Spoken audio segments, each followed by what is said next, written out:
bahwasanya orang yang menuntut ilmu itu ada 3 kelompok. Kelompok pertama orang yang menuntut ilmu untuk mencari ridha Allah Subhanahu wa ta'ala, maka dia disebut orang yang faizin, orang yang beruntung. Faizin minal aidin wal faizin itu. Terus kedua, ada orang yang menuntut ilmu agama, tetapi dengan maksud untuk mendapatkan keberuntungan duniawi, duniawi. Tapi satu ketika dia menyadari kesalahan itu, dia kembali bertaubat sehingga menyadari kesalahannya, membetulkan niatnya, sehingga dia selamat, masuk seperti kelompok yang pertama. Tapi ada satu terminal dulu lah, terminal salah dulu dia. Kalau nggak taubat ya nanti ya sia-sia. Sebenarnya sia-sia dalam pengertian amalnya kelihatan akhirat, tapi hasilnya bukan untuk ukhrawi.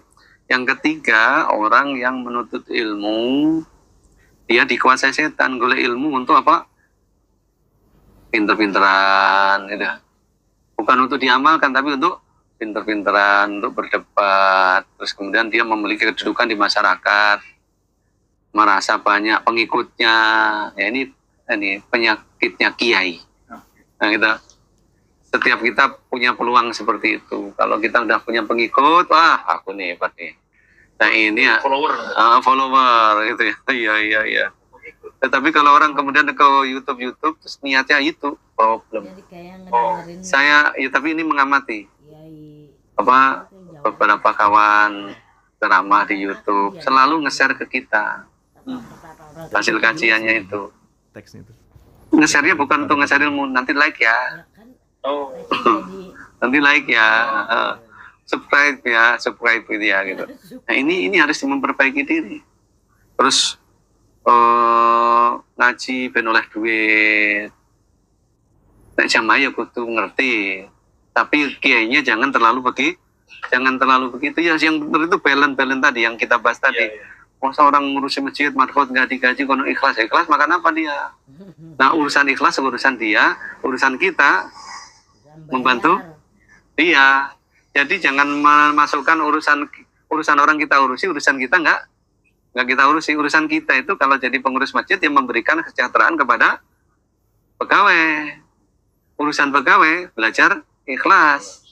Jangan kitanya yang kita tekankan harus ikhlasnya, dia harus gaji, nggak ketemu sampai kiamat. Nah itu perlu bangga dengan pengikut ya. Ini penyakit di zaman ini, apalagi tapi pada saat yang sama dia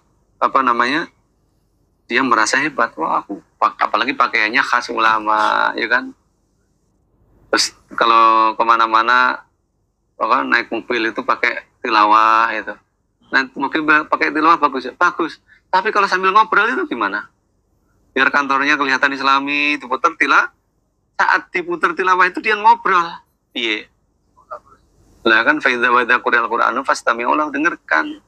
Jadi agama bukan sebagai simbol belaka. Mobil-mobil ditulisi kaligrafi bagus sih. Kalau mobil kayak saya sih masih bagus. Kalau truk bak yang itu kan kalau di Arab kalau pas umrah itu tulisannya Masya Allah Tabarakallah. Di atas pintu truk yang belakang kan kalau dibuka kan dia orang yang buka naik itu. Kan injak kalimat thayyibah. Terus ada orang yang rame itu belakang ini pakai peci la ilaha illallah Muhammadur. Perlu nggak itu? Nggak perlu. Kalau kita nggak bisa menjaga kesucian kalimat itu, atau ada yang di sini Allahu Akbar. Hati-hati menuliskan hal-hal begitu. Karena itu ya nanti hanya menjadi simbol. Di saat kita nggak memuliakan. Terus maka Nabi berkata waktu itu, bukan Dajjal yang aku takutkan pada kalian.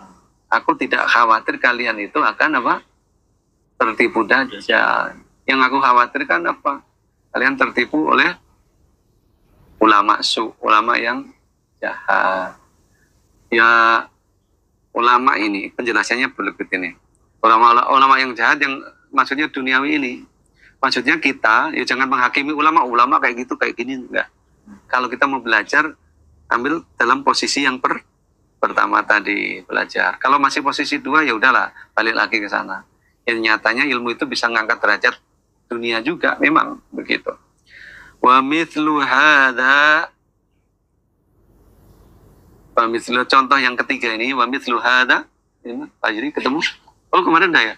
Wa mithlu hadza al-alim, seorang alim, wa in sarafan nas 'anid dunya bilisanihi, wa in, dan meskipun sarafan nasa, sarafa, dia memalingkan an-nasa, manusia, 'anid dunya, dari dunia, bilisanihi, dengan lisan dia, wa maqalihi, dan ucapan dia. Lisan artinya lisan, maqal ucap. Ulama yang mengajak manusia untuk menjauh dari dunia. Dengan apa dia mengajak itu? Dengan lisannya, dengan ucapannya. Mengajak manusia menjauh dari, maksudnya menjauh ya jangan terlalu tercemplung pada dunia lah. Ya kerja cari duit biasa. Tapi mengajak umatnya untuk jangan terlena oleh dunia. Tetapi lisannya mengajak seperti itu, fahuwa da'in lahum. Tapi fahuwa, dia, si alim tadi, da'in, mengajak lahum, untuk mereka, ilaiha, kepada dunia. Mulutnya mengajak umat jauh dari dunia, tapi dia mengajak mereka menuju dunia dengan apanya? Dengan a'malihi, dengan amalnya, wa ahwalihi, dan keadaannya, penampilannya. Misalnya kita lihat di cek and dicek itu kan, televisi, ada seorang ustadz pamer rumahnya itu kan, halamannya sekian luas, berapa ini, sekian hektar. Ada kan ustadz yang begitu. Ada ustadz